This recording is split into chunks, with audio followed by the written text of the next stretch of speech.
Hits and Crits.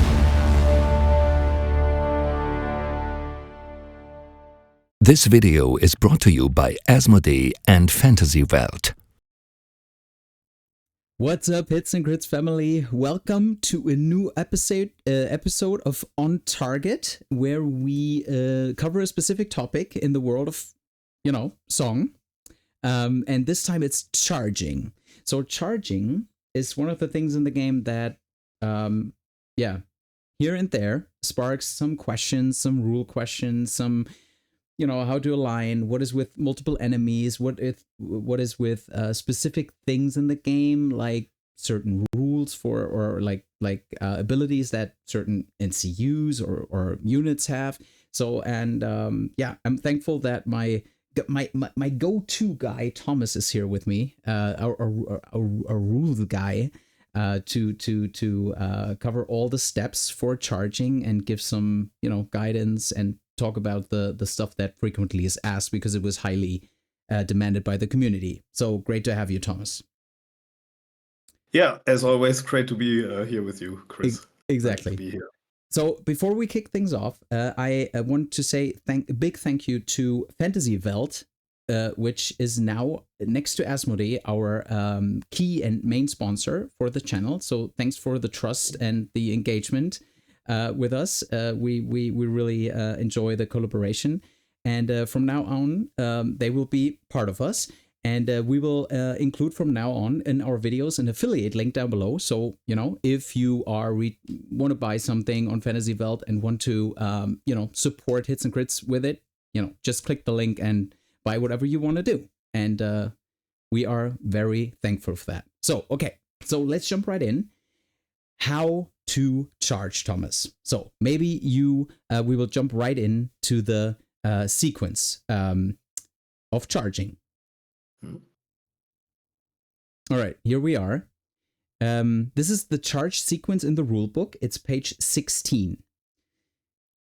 Exactly, and that's what we will dissect now a little bit for you. Mm-hmm. Because as you already said, like we asked some time ago, what are areas in the rules that people maybe would like a video to see about, what sparks questions. And obviously the first one was targeting, right? Yep. And charging was quite frequently demanded too, so we will have a look at this today. Yeah, exactly. So you said it dissecting. Like one thing before we really dive deep into it is when you learn song, I remember you go through different phases of learning how to charge, right? I mean, you get a feeling of how to position yourself, you get a feeling of how far is that, and then like when you learn the game better, you know that you have to, right, you can pivot before you charge to reduce the distance and all that kind of stuff. Then there is that like high art of charge blocking everything, which is one of the things Lark's Daniel can do really, really well. Let's see what we can cover today. So the first thing is to declare a charge and the different steps within it. Mm-hmm. Yeah, exactly. Like basically with everything that happens in the game, it first is declared. And if you want to do a charge action, you want to perform a charge action, you have to declare it first. And what's interesting here is you first have to name a valid target to be even able to declare a charge. That's quite important. If you look at that little paragraph again there in the rules, if you do that after the video, you will see you first have to declare a valid target. So what needs to be true basically to make a valid of a charge target? We'll now have a look at this. First of all, the target must be in line of sight. And give me a second here. Yeah, that's relatively easy. Obviously, to see here, we have if you have this unit here, for instance, of what are they called, brazen beasts, and they now would activate and want to charge this unit of spearmen. Then we can see here, of course, we have that nice rulers in the tabletop simulator. On the table, you would maybe use a line laser or something like that, and you would see they can't see them. The unit of spearmen is out of line of sight, so obviously they couldn't declare a charge. To be able to declare one, the first thing is you have to have a line of sight. So if they would sit right here, then this first would be true, so they could declare a charge line of sight wise at least. Yeah. That's rather easy, but there's more. So the second requirement that the rules give us to make a charge a viable charge, or the target of a charge a viable target, is that you need to be able to minimum align 50% to the defender. So that would mean there are basically, we will see there are some different possibilities too later, but basically you have three positions where that you can align to an enemy. That would be like 100% or minimum 50% to one side. So these would be legal alignments, and one of those has to be possible. We will see that there may be situations where it is not possible to align like this or like this or like this, but you still could align more than 50%. Like, let's just show you something here. If, for instance, this impassable terrain would be here, and this unit would be here, like this, then obviously this here would not work, right? Because you can't, and this would not work. But in such a case, only if this is the case that you cannot align 50 or 100, then you may align like this, at least if it's possible to align minimum 50%. Yeah, but it must be more than 50%, or 50 or more. Minimum 50. If Yes. it's less, Yeah. then it wouldn't work. Okay, right? cool. So Yeah. if you could only align like this, for instance, then it wouldn't work. But we will see more of this later when we talk about the charge blocking stuff. So for now, it's just important you have to be able to align a minimum 50% to the enemy. Cool. All right. So next thing would be the target must be within the maximum distance of the charge. So namely the movement distance that is on your ability on your unit card, plus the potential 6 you can roll, right? Yeah.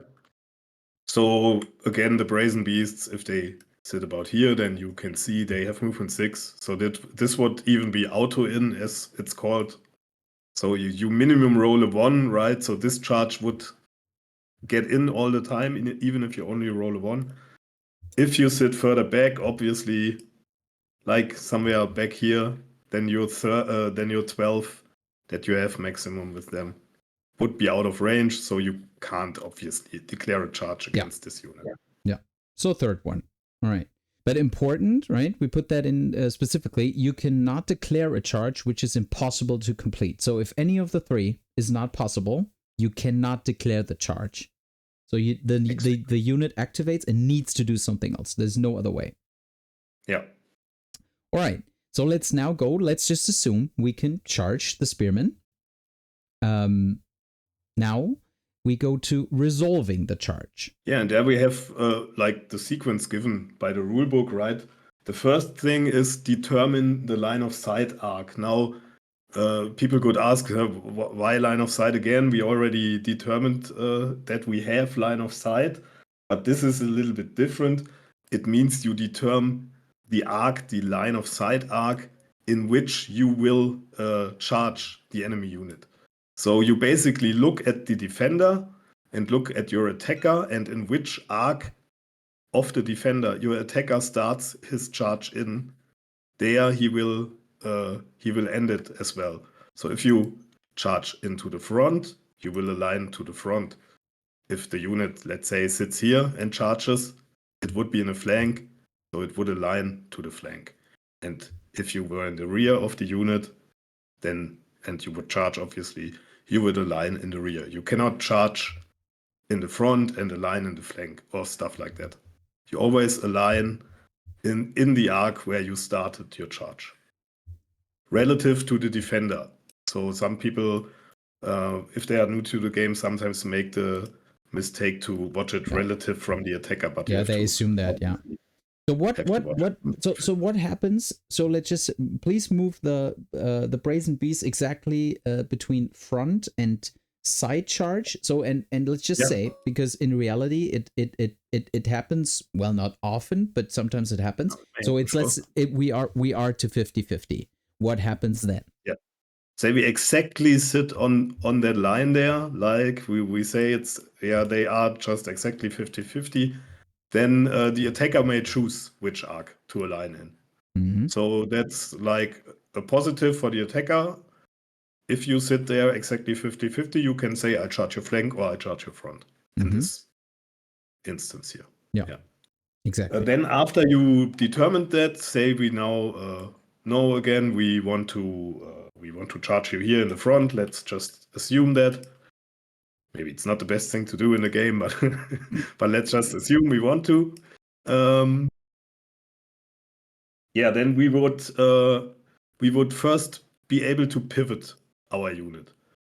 And let me show you that this sometimes you could now say, yeah, well, I'm just running straight up and charge them, right? And sometimes it makes a little difference if you pivot a little bit. So if you look at this now here, you see at the moment, if I just run straight up, I would be just out of the 7-inch, so it's just no auto charge. It's a 2+ like that. Yeah.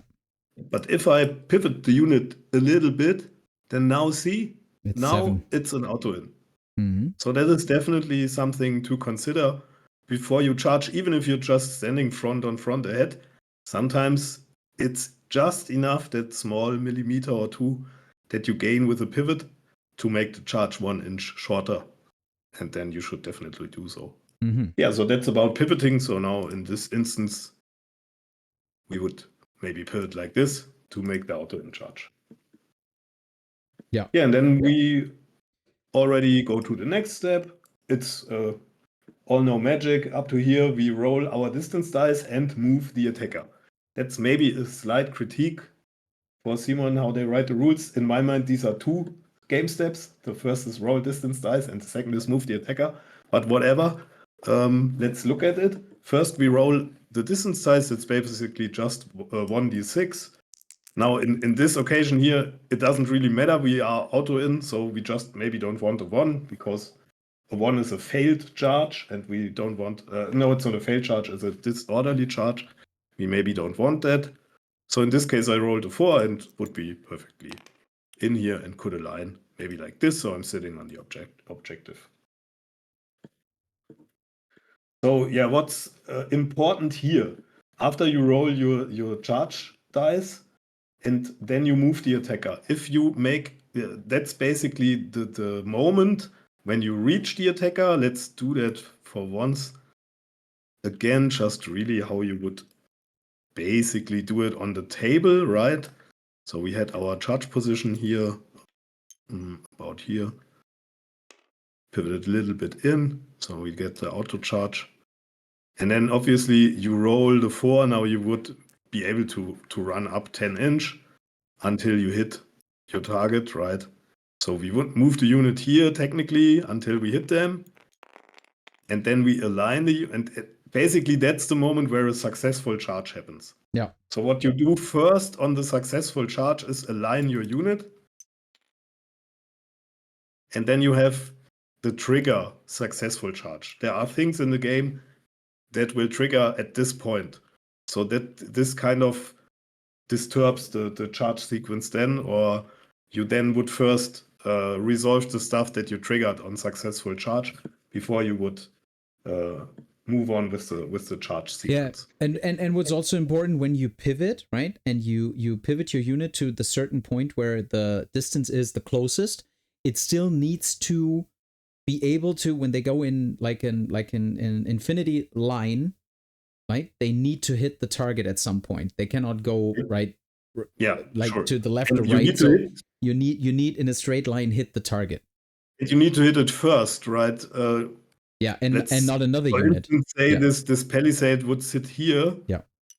Then I can't charge through it. I would have to charge like like this. Or you have to charge So- to this corner, right? And it will be longer. Yeah, that's then. sometimes exactly. Sometimes that may be important because like this, the charge would be easy auto in. Like this, it's a bit longer. I mean, the way Yeah. we are sitting here now, and this unit having movement 6, they would still be auto in, right? But you can see that it makes a difference. It makes a about half an difference. inch. Yeah. All right. So then we go to align with the enemy. So we did that. And the successful charge might be triggered if we make it. And then after the successful charge, when we can play cards or, right, we see the spearman here, when something like set for charge is triggered because the charge was successful, for instance, when we come to that later, the attacker will perform the attack. The attack sequence starts. Exactly, but there maybe one hint. I mean, the rules say it too. This attack is not an extra action. Like a normal attack would be, most of the time it would be an action, right? But this one is just part of the whole charge sequence. Yeah, exactly. Yeah. So there's one specific thing in the game. What happens if there is another unit right next to it, standing right there? So there is that box in the rule book which says engaging multiple enemies. And we don't want to read through it, but we just want to show you. So what happens if the charge is successful, but there are 2 units which... Before we go to that, we have to just say what happens if you fail the charge, right? Because we didn't. Oh, okay. I always do my charges, so I forgot about that because I'm always successful when charging. Yeah, I mean, a lot of people only choose like auto charges because they don't want to fail the charge because it's basically like a wasted thing often, right? But it could obviously happen that you make a charge on a 3+, let's say, and you roll a 2. Yeah. And then you would just move up. Let's say we this should be 3+, 1, 2, 3, yeah. And we roll a 2, then we just move up the full distance we rolled. And here it is not important to stay 1 inch away from the enemy. That's important to say because in the charge action, this rule doesn't exist. The stay 1 inch away rule. Mm-hmm. So in this case, you would move up to here until you are your full distance moved. Yeah.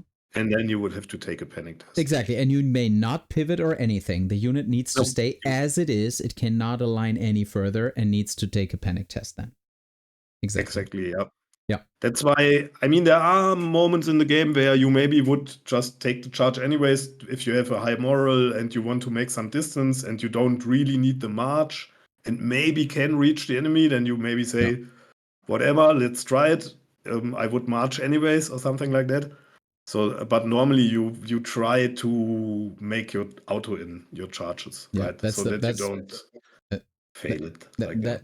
That's a good option. And another reason when you do it is when you become first player next turn, and this is your last unit, and you know I will be next, or I'll be first player next turn. You can try to charge, right? Maybe it's successful. If not, whatever. Okay.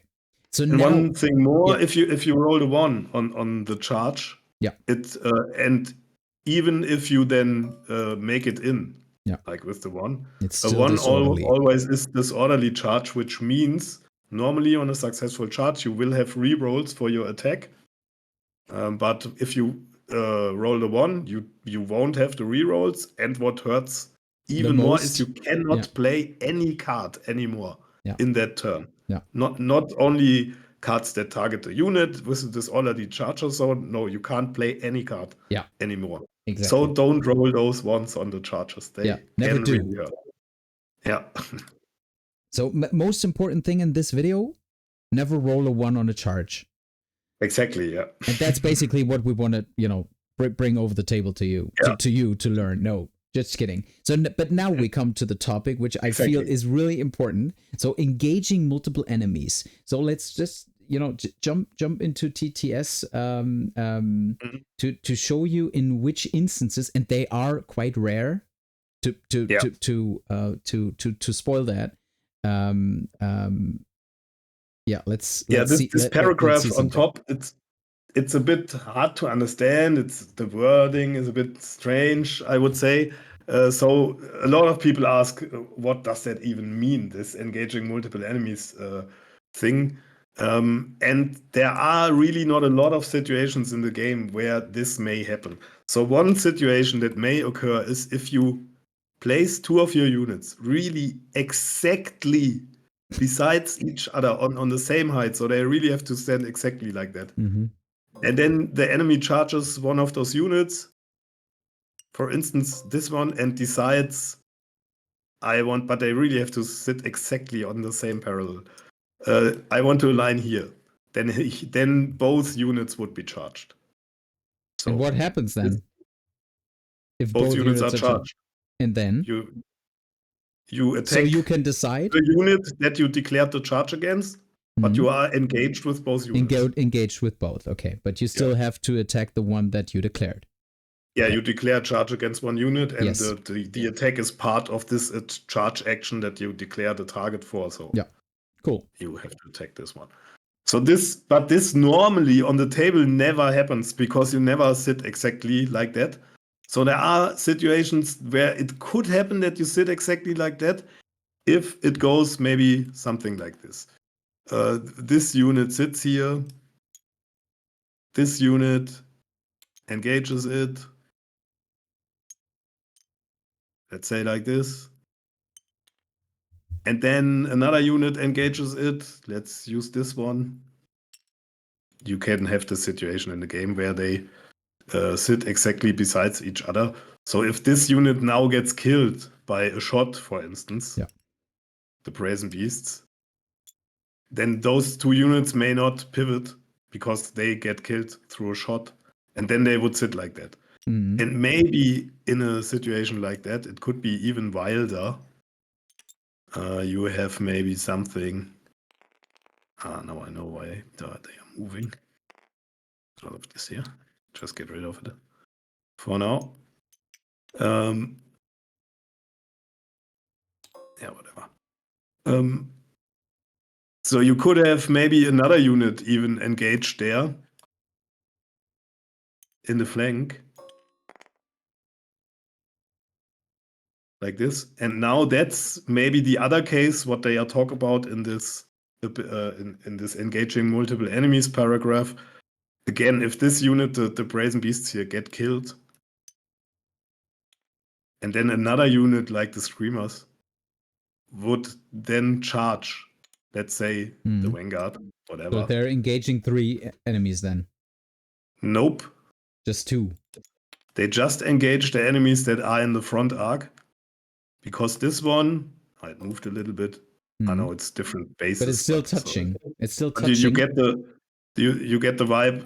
I should have used the infantry unit here, but whatever, you get the vibe. Then if this happens, then this unit here is in the flank arc of the attacker, and they would be moved 1 inch back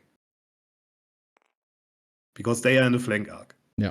Both units that are both in the front arc, they would be both engaged. Mm-hmm. But that happened to me once. It happens really very seldomly. And all other cases where people sometimes think that is engaging multiple enemies are actually charge blocks. But we will come to that later. For instance, if a unit sits like this here on the table, like if they would sit exactly here in this corner, then maybe if you charge on the table and put your unit here, people could say, oh, but I'm barely just touching them. But I'm in that engaging moment, multiple enemies. Yeah. And this is engaging multiple enemies, but it's not. If you touch this unit, then you cannot do this charge. Yeah. This position would be blocked. Yeah. So it's really only if units sit exactly besides. Yeah. That's the most important thing that you can take out of it, and don't get too confused with the wording of that paragraph. Exactly. So we talked about it already. So the art of charge blocking. By Free Folk, mostly done with solos, and other factions done with, strong defensive units, whatever. But it's done quite well often by good players to basically secure all the units on the field, or as much as possible. So let's take a look at how charge blocking works. Yep. Okay, let's rearrange this here a little bit. So basically, charge blocking means that you position yourself so that an enemy unit cannot align anymore the minimum 50%. So they cannot charge you anymore. So there are some very easy things. For instance, here's a palisade. It's impassable, right? If I have a unit of crossbowmen and place them something like that, so that their middle point is behind this palisade, then the front of this unit is already charge blocked.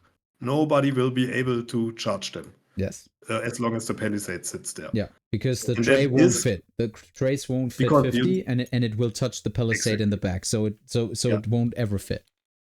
The minimum here is like, I don't know, 35% 35, or something yeah. like that. So this won't work. Not so this successful, is no. the very basic charge block, like with a palisade, for instance.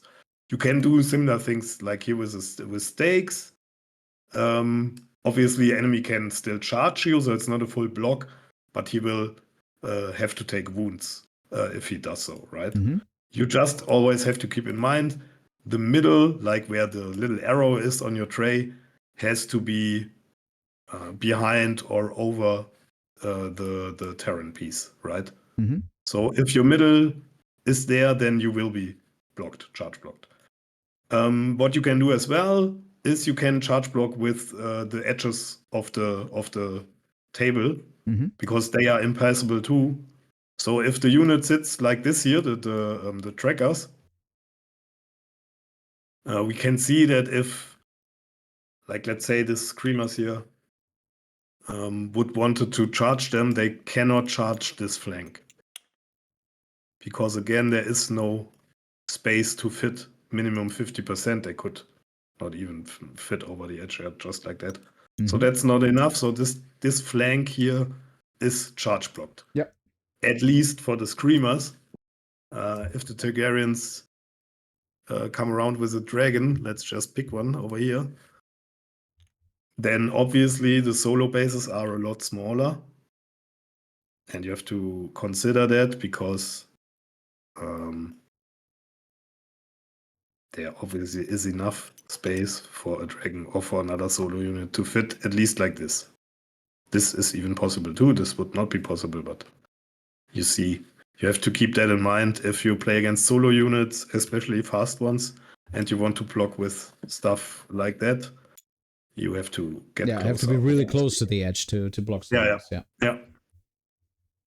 And then you can block, as you already said, with units as well. You can block with your own units. So let's say these screamers would sit here and are maybe threatening a flank charge on this unit.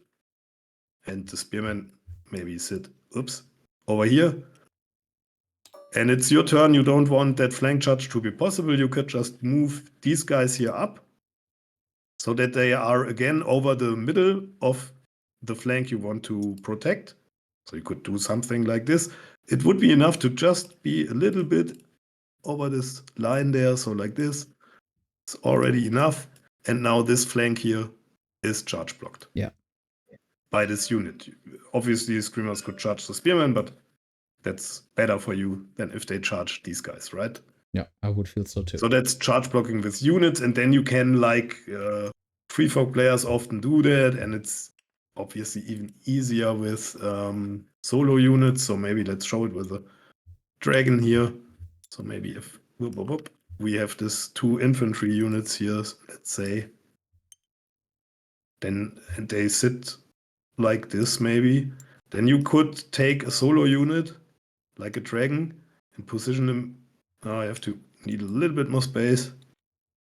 Position it between these units like this, and now he's unchargeable. Yeah. So, like, I mean, he would be chargeable here in the back, but like this, he's completely unchargeable. Nobody could charge this dragon because there is no way to align minimum 50%. Yeah. And obviously, you can, like, combine this everything, and charge block with one side with a unit, the other side with the edge or so. And yeah, it's a very important thing to do a lot of time. in the game, especially at higher levels where it's a lot, where games can get really tactical sometimes. It's not always about just going in and attacking, but denying possibilities to your enemy can be very important. And as you see, you can really secure some units if you charge block well. Yeah. And maybe one more interesting thing that everybody should know about charge blocking too. Let's say I have something like this here. I have a Vanguard here and some Spearmen here, and now I move. I could potentially, with this Vanguard, charge this unit here, the Brazen Beasts. And now I move my Spearmen up, like so, let's say. And then I think, okay, it's still fine, right? I can still charge, I can still fit here. So but this unit now is activated. So what the enemy now could do is, if he doesn't want the Vanguard to charge those guys here, he could just move them up and charge block them with your unit. So you can charge block with enemy units too. If they are already activated, obviously, then now this Vanguard cannot charge the Brazen Beasts anymore. Yeah. So that's a thing to consider when you move up your units, and the opponent units that sit on the other side. They could use this and move up themselves to get themselves in a charge block position. So something to think about as well. Cool. Right. Yeah. I think that covers everything for charge blocking. So I think so, we would jump back into interactions that happen when a charge is successful, but also how it resolves out. So let's go to side interactions. So we picked Set for Charge from the Spearmen. We picked Motley Armaments from the Mamasaurus Riders. And there's also Winter is Coming. So let's kick it off with Set for Charge. So Set for Charge, as we explained in the beginning, the trigger is a successful charge. So if you go through all the steps and the charge is successful, this unit can, if it's charged in the front or the flank, and if no other enemy is engaged with the Spearman, they may do a melee attack first before the attacker resolves his part of the charge, his attack. So that would be one interaction from charge. So tell me about Motley Armaments, which is quite a strong thing. Why I put those three together is because it gets asked a lot of times. Does Motley Armaments cancel Set for Charge? Does Winter is Coming cancel Set for Charge? Because let's talk about the Winter is Coming first, actually, because it has the same trigger. And what does that mean? I mean, you already said we saw in the charge sequence the point where a charge is successful. Basically the same point when you align to the enemy, then your charge is successful. And now you played a Winter is Coming on that charge, let's say. At that moment you play, when it's successfully charged, you play the Winter is Coming. And your enemy now could trigger his order Set for Charge as well, because it's the same trigger. So what would happen now if he would trigger Set for Charge? He could declare it. He could say, you would declare, okay, I declare Winter is Coming. Your opponent could say, I declare Set for Charge. Now you resolve yours first if you are active player. When you are the active player, the start player, he will resolve Winter is Coming first. Yeah. And he would choose that the successfully charged unit cannot be targeted of friendly orders, right? Or tactics cards. Yeah. So now the Set for Charge already was declared. So it technically would resolve, but at this moment where it now would resolve, you already cannot be target of orders anymore, and you have to target yourself, because orders always target the unit that is using the order. Yeah, exactly. And now you don't have a viable target anymore. So your Set for Charge would be used, it would be declared, but you can't resolve it anymore. Yeah. So yes, Winter is Coming does counter Set for Charge if you are active player. Yeah. If you would charge via a Sentinel, the beauty of the rule set, then you are the passive player, and then a set for charge, because it's the same trigger, would resolve first. Yeah. So you should not use the Winter is Coming in that case. As in the other case, in the standard case, the opponent should not use his set for charge. Yeah, it reminds me back of the targeting video we did together, where we stressed quite often how important it is to, at a certain step in sequences, when targets happen, that both players need to declare at the same time, right? So the defensive player, the Night's Watch player with the Spearman, you have to wait. Does he declare set for charge? Is he knowledgeable? Does he know I might have the card? Is he knowledgeable this is a unit that can cancel it? So you wait for him to call it or not call it, and if he's a good player, he will say, yeah, you go ahead, right? Because I feel you have Winter is Coming, or if the Stark player is active, he would have to declare the Winter is Coming first. Yeah. Right, because he's and active. then you know, and then you do not have to do it. Yeah. And you say, okay, no set for charge. Okay, then don't. Yeah. Right?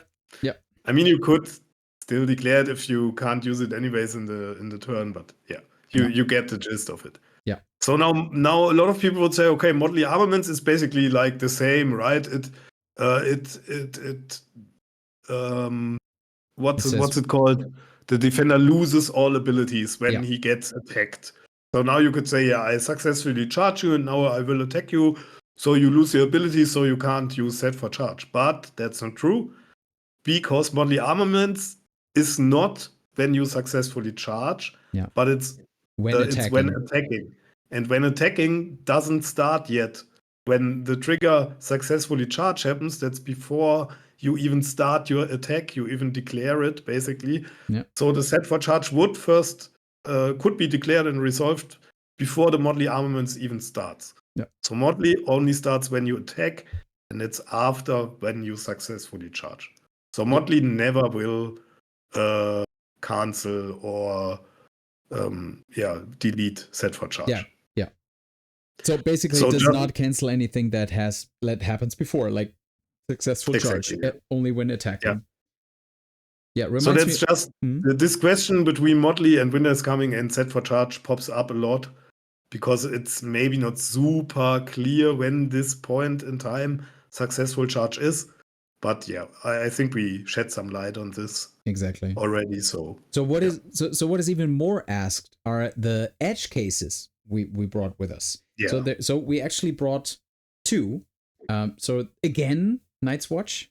I don't know why, but it's again Night's Watch is the Builder Crossbowmen, because they do something when they get charged, right? They have the ready aim release, and Kaith, on the other hand, she also can do some movement shenanigans when your opponent does a certain action. If he chooses to do the action, you can do movement, some kind of movement before, so that results in some, or could result in weird situations. Yeah.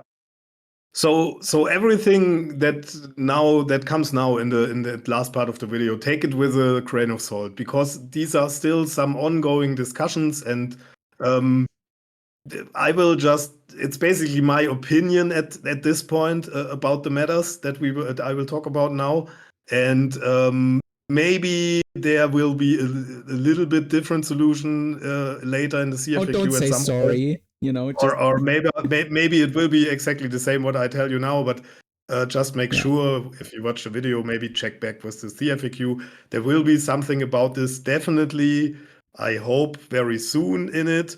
But it's an ongoing discussion here and there. But as you already said, what is so special about these two cases here, the order ready aim release and the case tokens?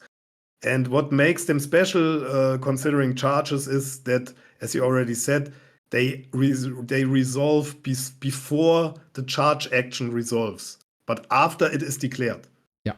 So, and this can we have to switch back to Tabletop Simulator again.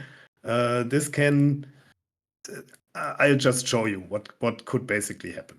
So let's say we have this unit here of Crossbowman, of Builder Crossbowman with the ready aim release, right? And now we have, where are our screamers? Let's say we have some screamers here. and they now would declare a charge on this unit. So now they would declare the charge, and before they resolve the charge, so after the target of the charge is validated and everything, and the charge got declared, the crossbowmen now trigger their ready aim release. And what they can do when they shoot, because they may shoot with the ready aim release, they can shift before they shoot. So they can change their position that already got validated by the declared charge into a position where the charge is not longer possible. So now they are charge blocked from the palisade. So what happens in that case? The charge was declared, but I cannot complete it, right? Because I cannot align. No. There's no space. No. So we don't really fully know what happens. But we have this FAQ, and maybe you can switch back again and show it on the screen again. There is that little FAQ about ready aim release, which tells us down there on the screen, which tells us what happens if the unit being charged shifts beyond the attacker's range, because that obviously is something that could happen too. Maybe go back to TTS again. If you make like a maximum charge on the maximum charge distance, that would be like 13-inch for the screamers. So let's say we are about, or that's fine too, like 12-inch. Oh no, it doesn't work for the Cav. We need to take another unit. Let's say we have an infantry unit that has only movement 5. Just imagine. So they would have a maximum charge range of 11, right? So about this. And now they would declare the charge, and what the FAQ talks about is you shift back.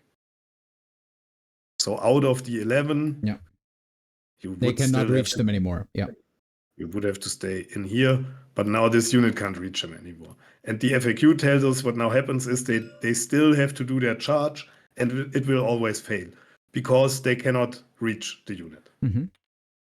So now what I would advise you to do for other cases, like I showed you here, what happens if I shift behind the palisade. I would say this FAQ can be extrapolated into such cases, because basically we have, when we validate the target, we have like this three prerequisites that we need, like we talked already about, which is the line of sight and the distance and the space to align. So the FAQ tells us if the distance doesn't fit anymore, the charge will go off and will fail. So I would extrapolate that to the other stuff too. If somehow you get out of line of sight of the charging unit completely, then in my mind, the same would happen. The charge would still go off, but it will fail because you cannot see the target anymore. Yeah. You will still have to charge. Like an example here for that as well, maybe, that you can imagine it a little bit better. Let's say this unit of Vanguard here, and we set line of sight, right? Mm-hmm. So, and we have the dragon here.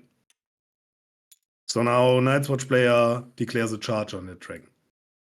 And now the Targaryen player uses a case token, our other edge case, right?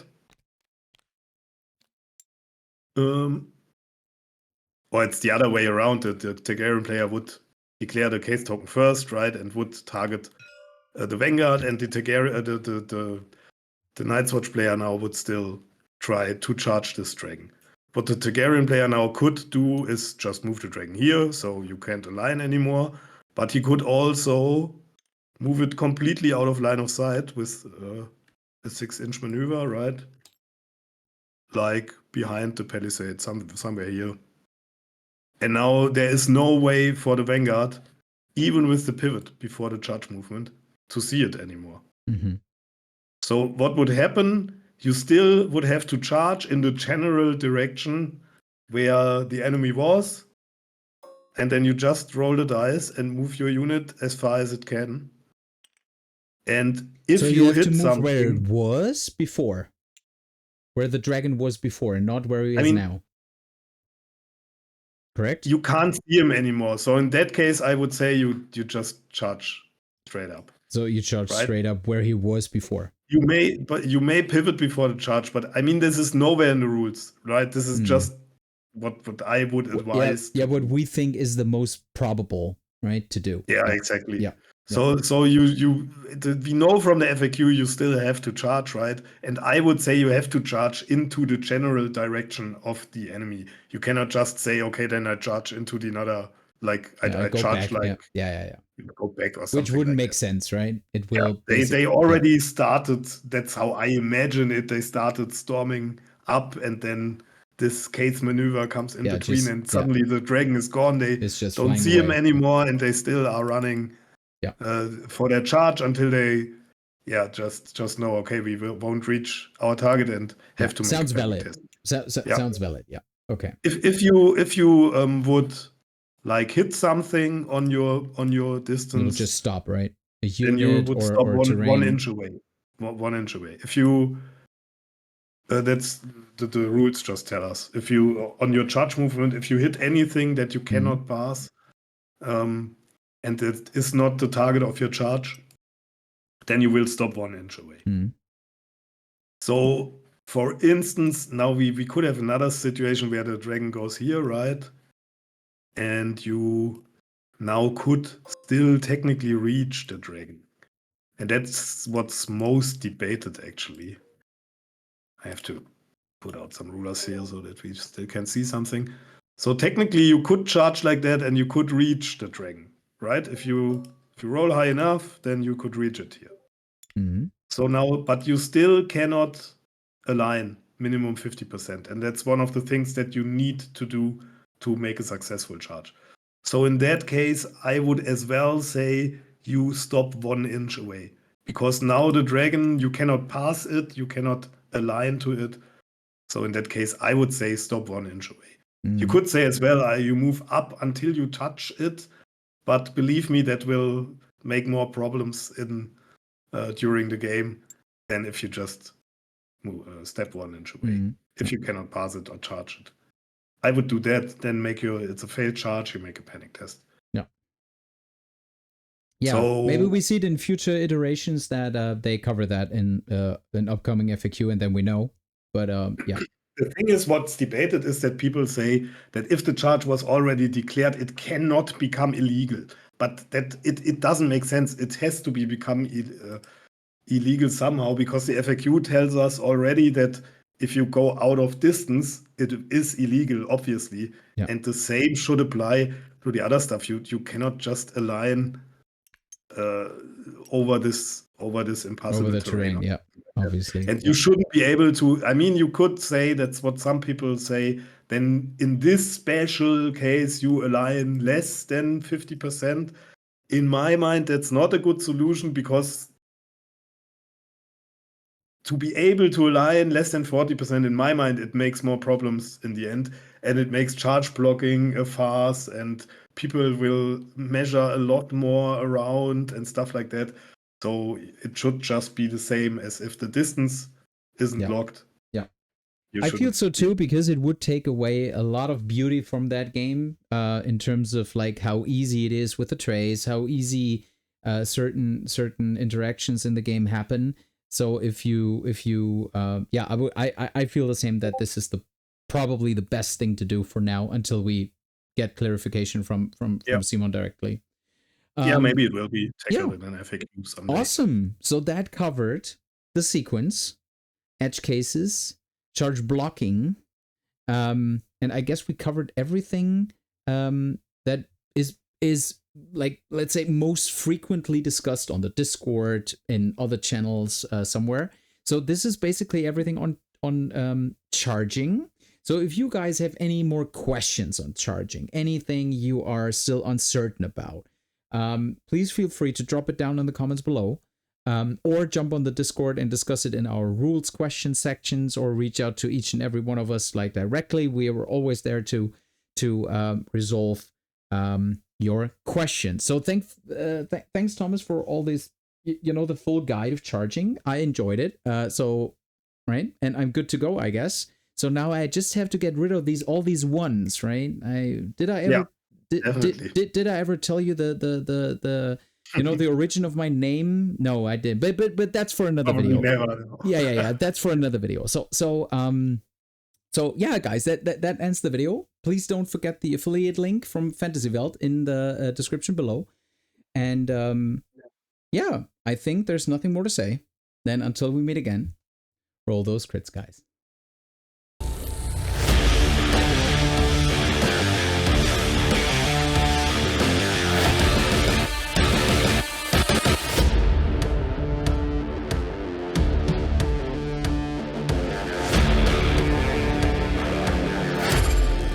Come for the hits and stay for the crits.